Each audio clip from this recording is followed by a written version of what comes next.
So my name is Robert Brockway. I'm the president of the Australian Men's Rights Association and I'm one of the organisers for the International Conference on Men's Issues 2021. We're here tonight talking about domestic violence. Could I just get each person to introduce themselves? Faith, would you like to begin?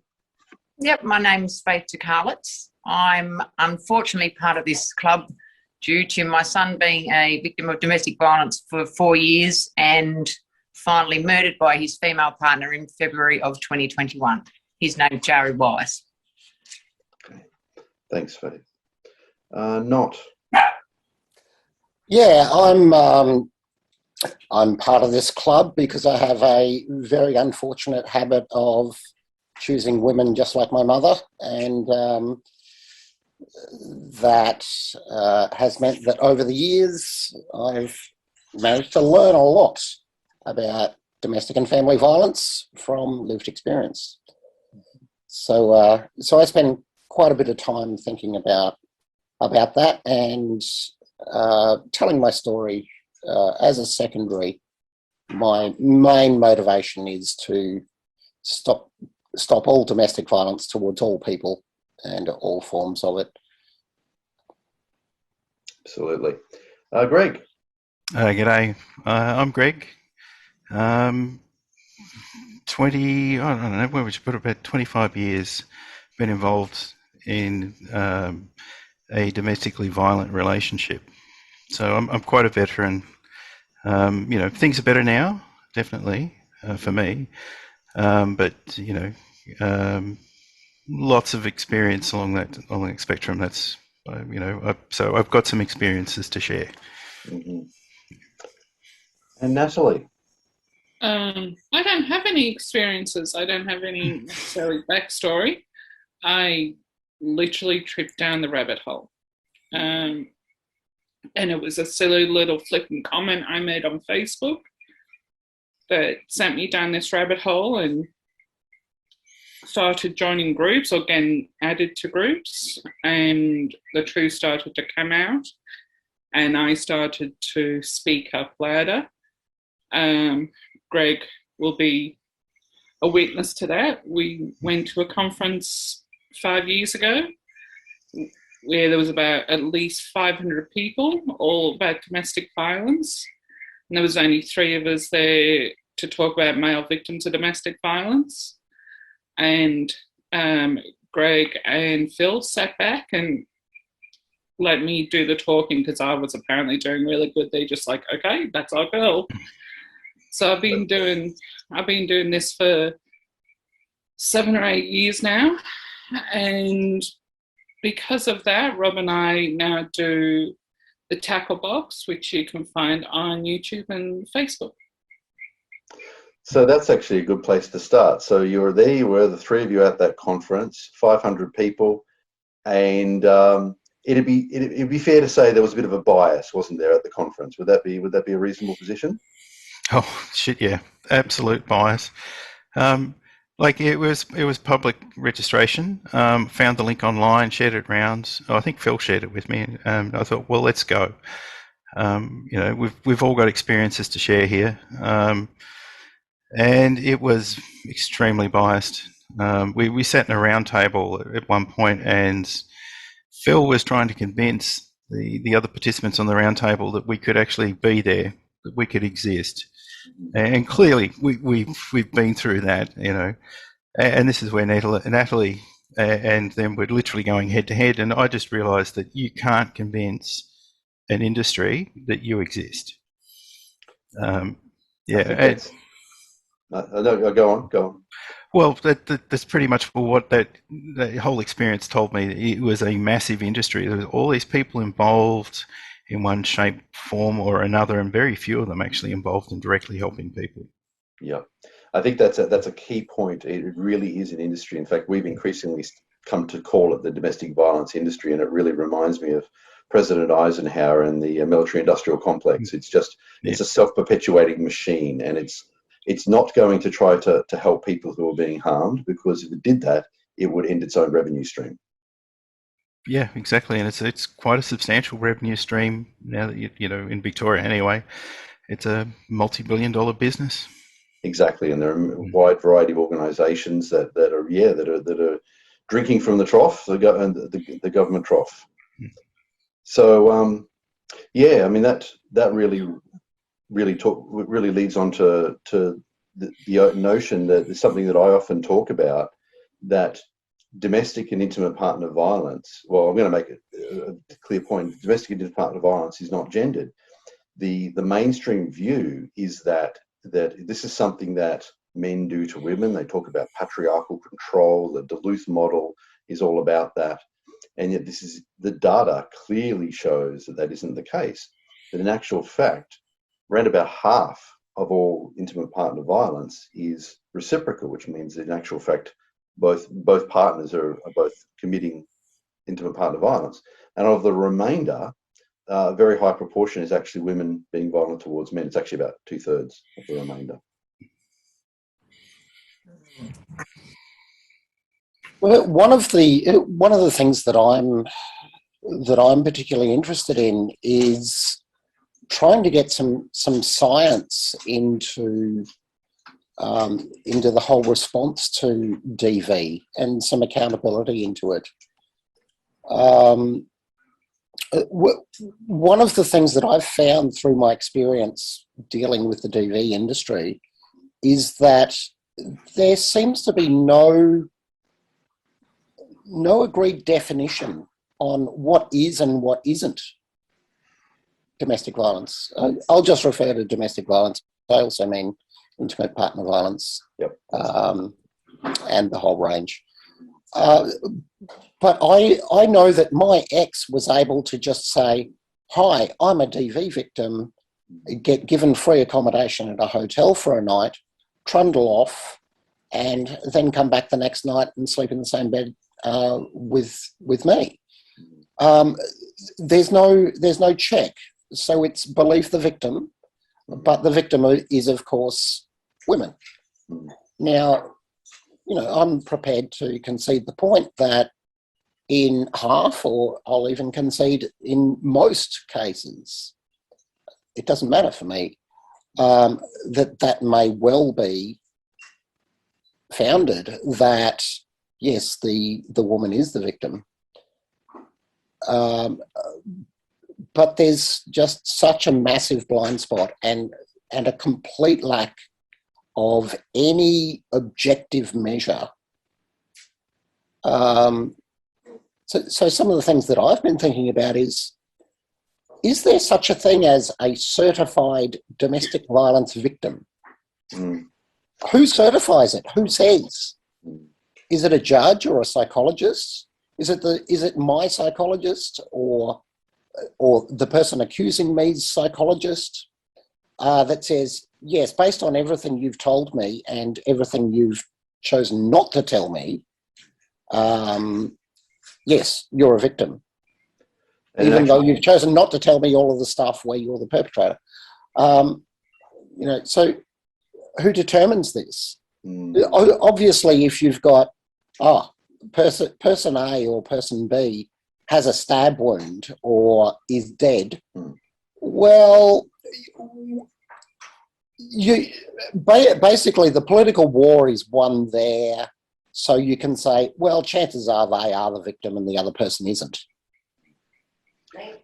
But actually, well, who knows? If the person's dead, then who knows? But they go on to become an advocate. So in New South Wales, a few years ago, so there's something called the Domestic Violence Death Review Team. Each state in Australia has one. The exact name varies a little bit, but that's what it's called in New South Wales, the largest state. That team goes through and looks at every incident of domestic violence where somebody died, and then they make a determination on it. Now, I might suggest that it's heavily stacked in favour of finding certain results.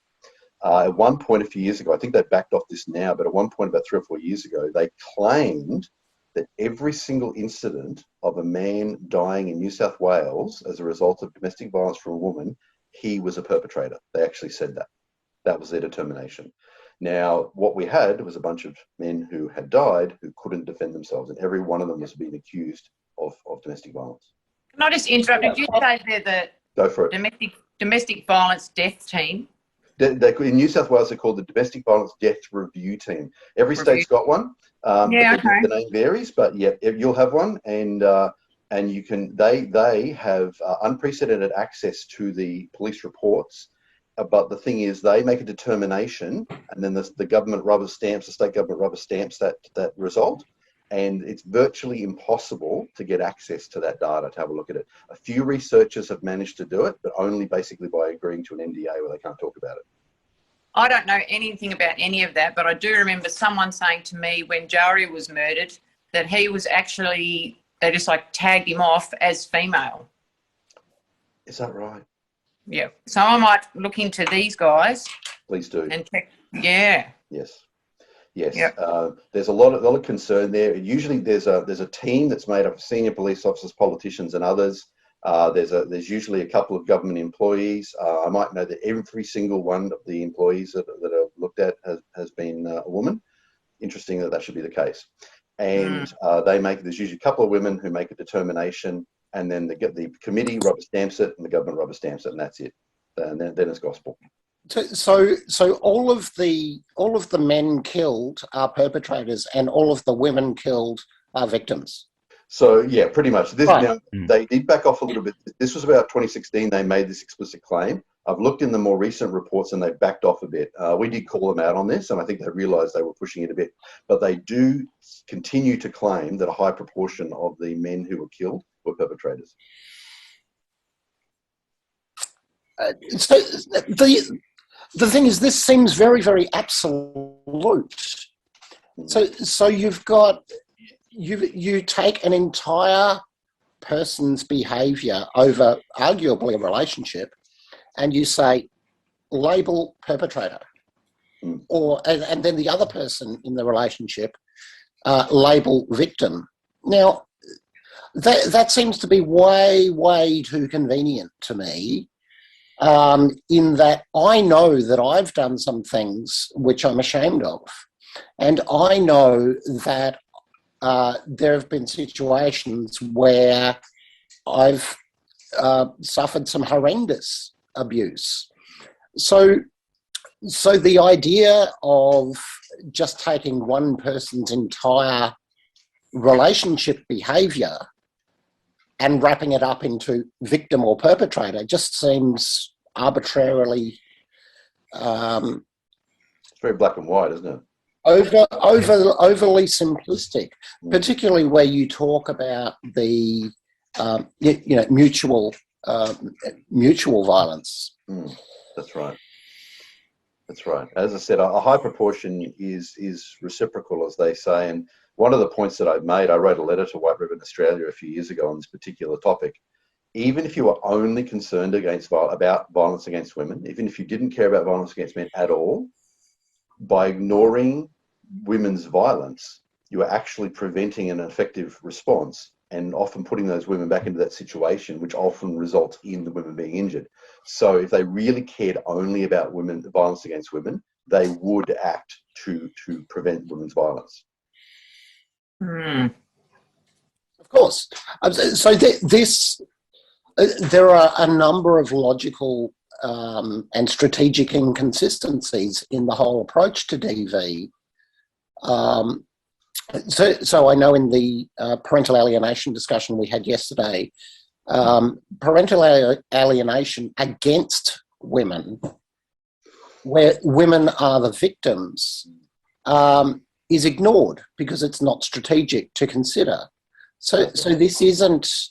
The domestic violence industry is not about ending domestic violence. It's not about even protecting women. It's not about protecting women and children from men's violence, although that's what they claim, because there are a number of areas where if that was true, they would behave differently. They would have different policies. Well, that's what White Ribbon was. They didn't help one person. We donated all this money. People bought white ribbons. All these people went out and did this to help female victims at the hands of a male perpetrator because they wouldn't help lesbians. And they did not spend one cent, sorry, English there. They didn't spend 1 cent to actually physically help a victim. Yeah, there are accounts actually. A Voice for Men actually did an expose on White Ribbon Australia's accounts some years ago, and some very, very small percentage of their income was actually spent on helping victims, but it was tiny. It was a very small percentage, and this, I think White Ribbon Australia was virtually the definition of virtue signalling. Yeah, as a bloke facing that, the past, you found that it was so hard just to not be considered the perpetrator, being on the phone to some mob supposedly offering you help, and they're saying that maybe it's got something to do with you being violent towards your partner. No, actually no, but it becomes drummed into you. Even telling a story to a journo, and they want to use that story, you apparently need to prove that you are a Vic, not the perp. Otherwise, they're not interested. And I don't think that would happen if you turned it around the other way. And you're not only facing how to convince other people that you need help, but you have to literally face into the headwind of society that you can't be this way. And when you pull apart that a bit further, you find that the narrative being driven here is constantly being pumped out. That, we can't have male victims. And, we exist. Absolutely. It's just we don't get the airplay. Yeah. Absolutely. In fact, I mentioned the Duluth model earlier, and this posits that domestic violence is something men do to women. So if you start to appear and say, no, there are actually men who are being harmed, well, that doesn't fit with the model, and you'll get, as you've found, get a huge pushback. What disturbs me is people find it funny. I know a bloke, he's 6'4", he works in the medical field, he does a dangerous job, and his literally 5'2" wife can call him on the phone, and he will literally go into the fetal position, rock backwards and forwards, and say, I can't go home, she'll kill me. And people find that funny. They don't take it seriously. This guy is in jeopardy. He's not doing this for the fun of it, but people find it funny. And it's why as a society would we ever see someone's pain as a joke? I'm finding that we've interrupting again, but my stickers that I'm pumping out at the moment is this. I don't know if you can see that Men Matter shirt. Yeah. So, for instance, today I went and had a market stall at a market that we have down here in Hobart under pretense of selling bric-a-brac. But I have my T-shirts there and some stickers with the Men Matter logo on there. And I would say, I guarantee there was 3, maybe 4, 5 people laughed and scoffed at the Men Matter, and they're, oh, really? And it wasn't, it's only because I feel like me as a mum, and I say, oh, hang on a minute, can I just steal your ear for a moment? And as soon as I mentioned that's my son who was killed, I feel like coming from a woman, I mean, I just feel like I'm listened to a little bit more because women will listen to another woman rather than listen to a man. Yeah. Absolutely. Which sickens me. It's disgusting. And I have to, when I'm talking to these women, I have to, sort of smile and wave. But they're in a way, I feel pleased that they haven't, their sons, brothers, fathers, uncles haven't been a victim. And in another, it's sort of like, shit, what's going to happen to the future generation? When is this shit going to end? Really? And it's the Duluth model. What can we do about it? It is. Yeah. It absolutely is. Yeah. I must admit that there is part of the mainstream narrative that I do agree with. In fact, that's why the mainstream narrative is so destructive, that it's half true. And so I do agree with the half. All good propaganda is half true. Absolutely. Go absolutely. on. Yeah. So violence is domestic violence is rooted in disrespect. It is rooted in cultural attitudes. But those cultural attitudes are not only according to the patriarchal feminist mantra, it's also the opposite, which is men are disposable. Oh, a man was harmed. Isn't that funny? A man was killed on the job. Oh, well, like there are hundreds of them. You got to get that in industry. Oh, well, firefighter killed. That's okay. But if a woman is killed, then, outrageous. We need to protect the vulnerable women of our society. Yes, we do. We do need to protect the vulnerable women of our society. And we need to protect the vulnerable men of our society. But it seems to me incompatible to simultaneously be arguing for the advancement of women and celebrating the number of women CEOs of Fortune 500 companies internationally or ASX 200 companies in Australia, but then refusing to acknowledge that those very, very powerful women may be in relationships, and who wears the pants in those relationships? Does that woman CEO with lots of power, and she may be the best person for the job, good on her, right? Just same as men.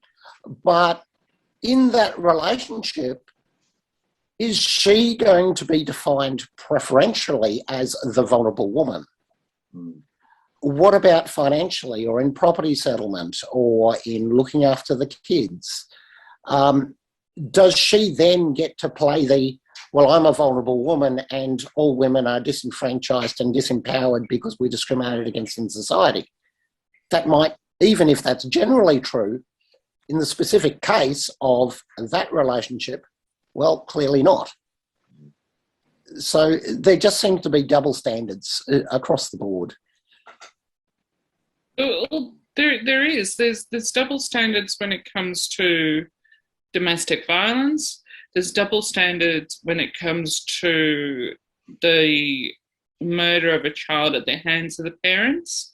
If the mother does it, it's like, what did the father do to push her to do it? Yep.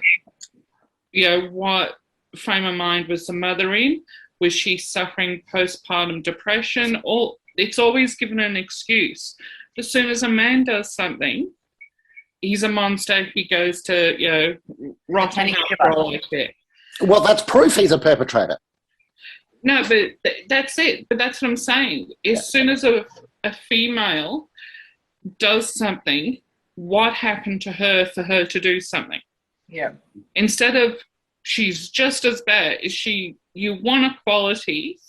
That this is what the feminists want. They want equality, but they still want the female to be the victim. So I'm a strong, independent woman, but I'm still a victim. Doesn't make sense. So Warren Farrell made the point, said this quite a number of years ago, and he made the point that women are human beings and men are human doings. Men are perceived to act, and women are perceived to be acted upon. And that's right through our entire culture, and it then comes through into domestic violence. And then that still makes me the victim. Yep, that's I'm not right. a victim. If something happens to you, why did that happen to you? Who did that to you? But if the same thing happened to you, what did I do? Yeah, that's right. Like, who did it to me for me to act out that way? But if you did the same thing, it's like, oh, typical male. And I've heard that. I've heard it this year. I cried when I heard that earlier this year because it broke me.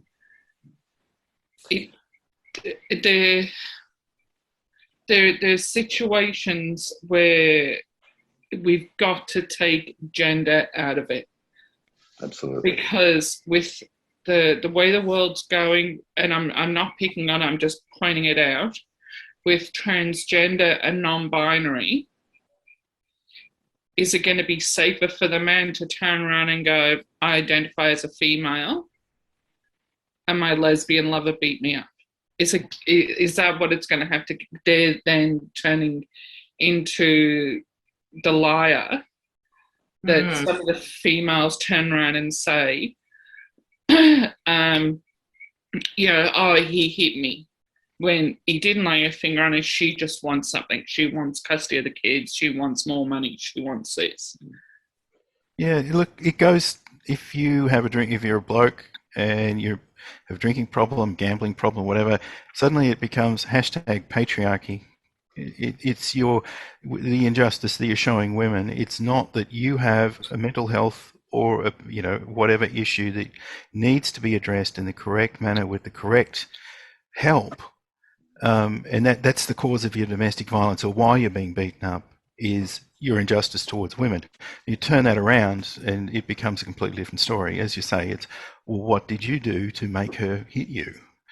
And that can be nothing, but apparently there needs to be a reason, and you're the reason. And you're right, we need to take gender out completely. We'd take the wind completely out of who is right and who is wrong in this equation, and take the wind and the money out of this industry, and we might actually get to the point of helping people, putting in the right things to actually save people's lives. This is a really important thing, but we're ignoring it. It seems ludicrous. So I would love to see the published set of rules that we can then just apply. And hopefully we would see this in legislation, but I haven't seen it. Things like... It has to be applied to everybody. Yeah. Like, you've got financial domestic violence. You keep on forgetting the fact that women take the husband's credit card and go and spend a couple of $100 on clothes and shoes and makeup and stuff. Yes. Yeah, so I'd like to see the rules. Are we going to excuse the perpetrator? Okay, all right. Well, in which case, let's do it for everybody. Are we going to blame the victim? Are we going to just unconditionally believe the victim? Okay, where are these rules, and let's apply them, and let's do a double-blind study in judgments and not publish what the gender is, or not be unaware of what the gender is. In fact, the definition of domestic violence has, of course, been growing over the last few decades. And Natalie mentions credit cards. Now, restricting someone's access to funds is now domestic violence. Now, it's written in a gender-neutral manner, but I would suggest right now that there's never been any example where a woman has been held to account for restricting a man's access to funds, whereas the reverse is certainly true. If a man restricts his wife to access to funds, that will be domestic violence. I have proof of that happening to me on email, and no, police didn't act. No. In fact, police did not act in 23 separate complaints that I made, which all, according to my reading of the definition and the legislation, matches a crime. I wish I could say I was surprised. But what if she is a shopaholic? And like we throw that term around like it's a joke, but what if she is addicted to shopping and spending money? Then the man has a problem, because if he tries to stop her, he's committing domestic violence. Yep. But the husband goes out gambling. In fact, I've been thinking about this, and I've concluded a man in that situation the only way out would actually be to terminate the relationship. Because if he tries to stop her spending while he's still in a relationship with her, he'll end up in court. Yeah.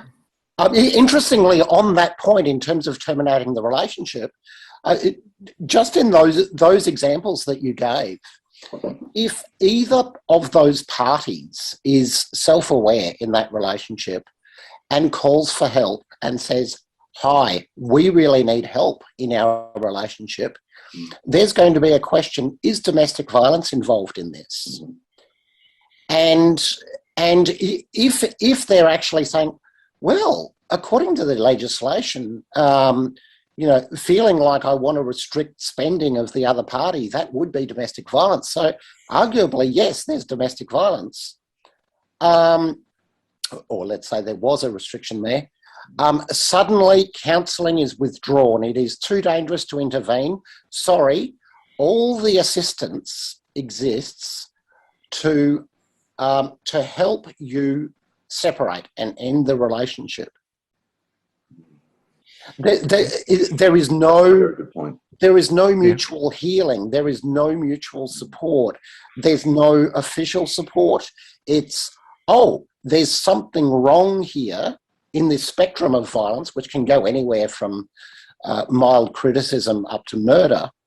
But if it's tick the box domestic violence, no, it's too dangerous for counselling. No, we're just going to have the official intervention being, let's end that relationship. And of course, people in relationships tend to go back because there's a relationship for a reason. It's built on mutual need, mutual love, dependence, whatever. The interventions don't work. No, absolutely. Well, us blokes, we tend to think we can fix things. I mean, that was my problem. You know, why not leave? Well, I kept thinking that I was the one to blame and I could fix things. And you keep coming back until you learn that you're not. And everything is pushing against you to not learn that. You literally need the support and some awakening. Out, like you're saying, you need to have somebody outside of, you know, whatever this stream is, because it's going in the complete wrong direction, to actually support the bloke and support the lady and, you know, try and figure them out, because there's something wrong. It's not as easy as just, that's it, see you later, relationship over. Now, in Australia, we have a number of domestic violence shelters. On the sort of tangential to what I was actually going to just talk about then, we have within our movement Erin Pitsey, who actually invented the original domestic violence shelter in the UK. It was subsequently taken over by feminists, and they eventually effectively drove her out of it. But we've had the pleasure of having Erin at IC. What's her last name? Sorry. Her last name is Pitsey, but it's spelled Pizzey. Okay. So, and we've had the pleasure of having Erin at the conferences over a number of years. But there are domestic violence shelters in Australia for women, Canada, US, etc., New Zealand. There's a very, very small number of shelters that are trying to get started in various countries around the world for men. In Canada, I haven't got the source at the moment, but I once read that 8% of domestic violence shelters in Canada would hand out hotel vouchers to men, and that's it. So the vast majority of shelters have no facilities for men. There are a few shelters for men, but the number of beds is absolutely tiny. And unfortunately, this has meant in many cases men will remain in the situation because they can't leave with their children, because there's nowhere for them to go. They know if they live without the children will be subjected to violence in a lot of cases, and they stay. Yes, and that's the reason I stayed in my relationship, because I didn't feel safe leaving my son in that environment. And I knew that if I took him, then that, you know, that is an act of domestic violence. Yes, that's right. That's right. How do you feel? You've got a unique situation than the rest of us. How does this? How do you feel about this? Like, is the triggering, is there now warning signs that you saw leading up? Me? No, Faith. All right. Oh, me? Yeah.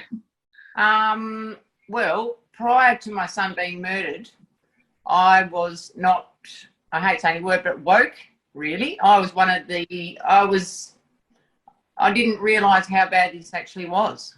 I didn't have a clue. So, yeah, I saw that there was plenty of signs. On many occasions, Jari was brought to my house by the police where they've actually failed duty of care, his and his children. They'd just deliver him to my home bloodied and upset, and she was given time to cool off. He was covered in bruises. He had to take time off work. Yet still, and imagine this as a mum, I never thought my son's in danger. Yeah. But obviously, and it was so blatantly, and I've got children as well. If it was my daughter that was getting brought here at 2 o'clock in the morning with a fat lip, imagine, it's completely different, where it was just like, yep, come in, mate, put him into bed, and then the next day he'd go to work and then go back to the house. It's just, and like I said, it was part of, it's because we're just born and raised thinking that it's okay. When, you know, I always use this example and people sort of get it. You watch a movie and the man and woman might have a little bit of a tiff in a restaurant, and she'll get up and throw a glass of wine in his face and slap him across the face, and we all go, oh, you know, funny, ha ha. We'll switch that around in one of the movies that you go and watch on Netflix or whatever. A man throwing a glass of wine in a woman's face and slapping her in the face. You know, that's what happens, but that's not what everyone sees. And yeah, I feel like shit because I didn't pick up. I mean, I was obviously picking up on it, but not seeing the gravity of how bad it really was. And now I know. That's the problem. It's all through the culture. It's everywhere. And at some point, almost everybody was of that position. Where that's actually when we use a term we call being red pilled. Part of it is actually realizing what's really going on with the culture, and you suddenly wake up and you go, the world didn't work the way that I thought it worked. Yeah, absolutely. And that's part of that and it's a shock, isn't it? It really is. Yep. So unfortunately, it's everywhere, and it's very easy for people to just, when you're constantly getting this message, especially from the mass media, constantly getting this message that it's okay if men are struck. As you say, every movie's just about got a man that's being slapped at some point.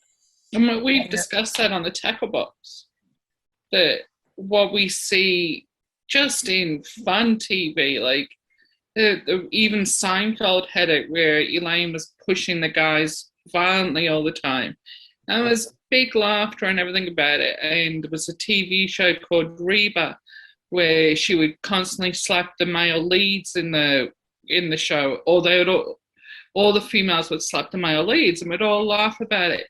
And I think that's the problem, is we're actually it's getting forced into us that hitting a male is funny. Yeah. Hitting a female is not, because it's all happening in culture to us. It's happening. We see it, and we're supposed to laugh. And we end up also when no, you go on.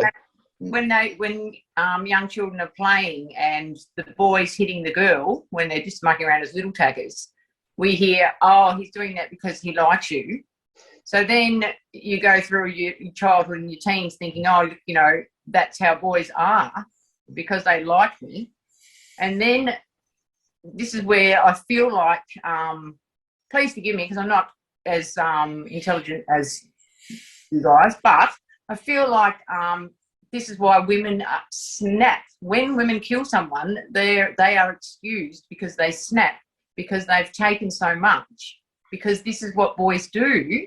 This is normal for boys to do this, and she's snapped and had enough. Well, no, she's been beating him up every night when he's come home from work. She's been giving him rotten food at tea time. We don't know, but because that's what, you know, that's just what we're born and raised on. Yep. In fact, our own federal government has got ads saying exactly that. Our tax dollars are paying for ads that say things like that, that he hit the girl because he liked her. Yep. Yeah.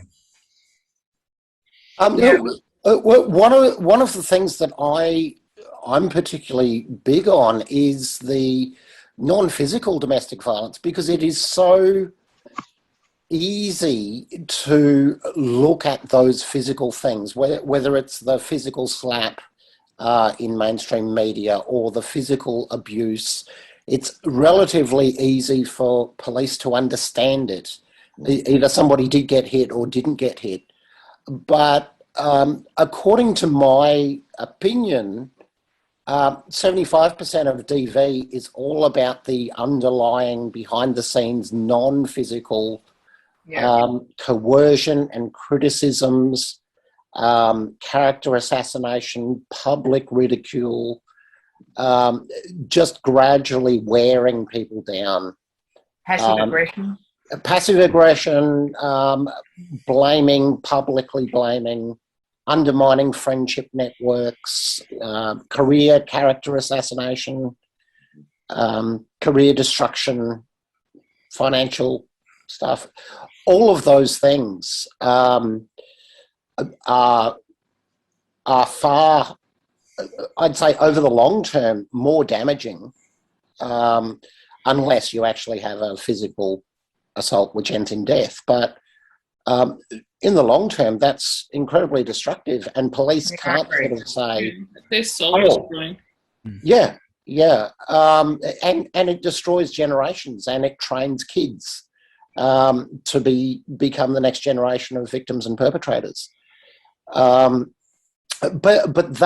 that stuff, there is no intervention, and we're talking about, hey, let's introduce policing domestic violence, coercive control. Police can't even understand the basics of DV. Yeah, that's definitely. As if police are going to go through and analyse 6 months worth of criticism and targeting a weak spot in a conversational dynamic in order to work out that actually is coercive control when he or she said that. Police can't do that. No, they haven't got the time, even if they were interested. Absolutely. Yeah, and I just wanted to ask, actually, Greg, how are you? Me? Oh, yeah. I'm super. Thanks for asking. Well, that's good. So you're all good now? I mean, not there anymore? I'm still in that relationship, but we got to the point where the right help was applied at the right time by the right people, and there was an aha moment. Okay. Yeah. So, if you have a mental health issue and everything is telling you it's not a mental health issue, it's something else, he's to blame for it, you don't get it seen to. So in actuality, our position on how we treat men and domestic violence actually hurt my partner here because it prevented her from getting the right help. Mm. It enabled her to continue and feel justified in it. Yeah. And I think that's a key point, actually, that the narrative, the public narrative we see, it actually, in many cases, can perpetuate the violence. Absolutely. Absolutely. So you're also smart. I'm going to jump in again. What can we do about the Duluth? Because obviously that's the core.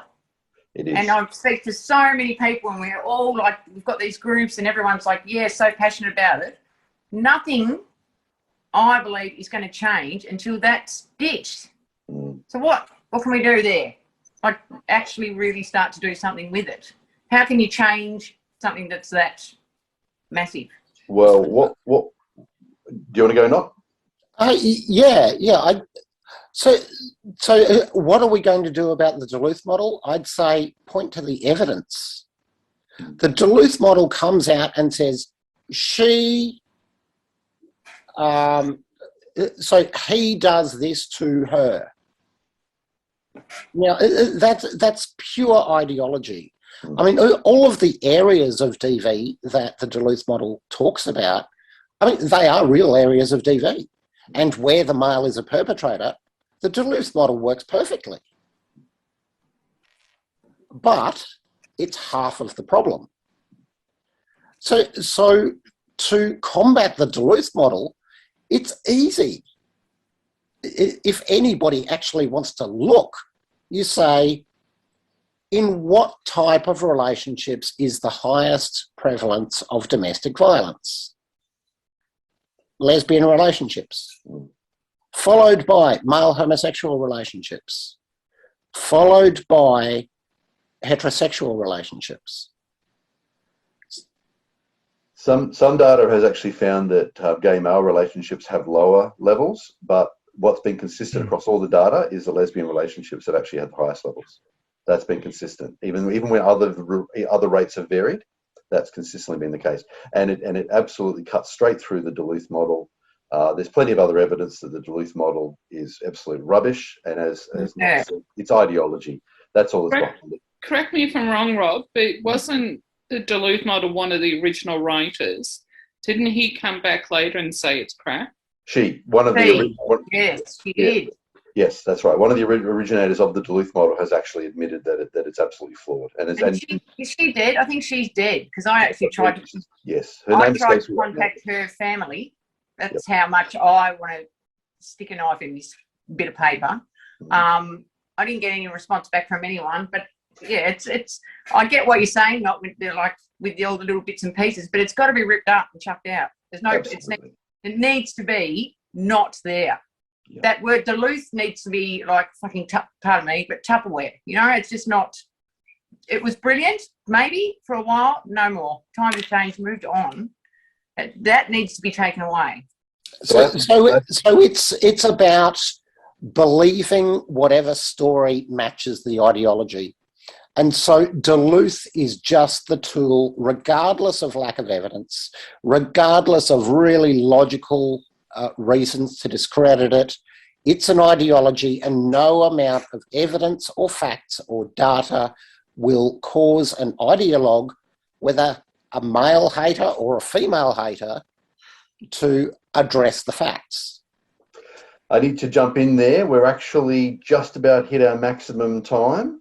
So thank you, everybody. I think that is a fine point to end on. The Duluth model needs to go. And I think that is absolutely the perfect place to end this discussion. Excellent. Thank you very much, everybody. Thanks, guys. Thank you. Bye-bye. Thank you.